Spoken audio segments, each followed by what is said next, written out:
Guys, mo ni ilang area diri guys oh. Pagkalami kay sila nga beach diri guys. Nara ni makita na to sa labason guys. Ha? Nakalaag pud mi panag sa diri guys no. So i-try ninyo glag diri guys. Naapod sila yung mga cottage diri guys.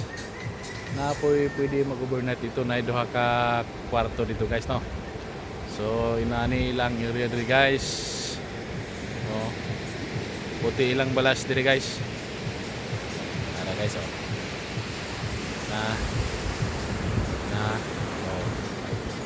Oh na siya guys, layo kay naglakon dito guys oh. Layo pa na kay dito. So anhin na guys no.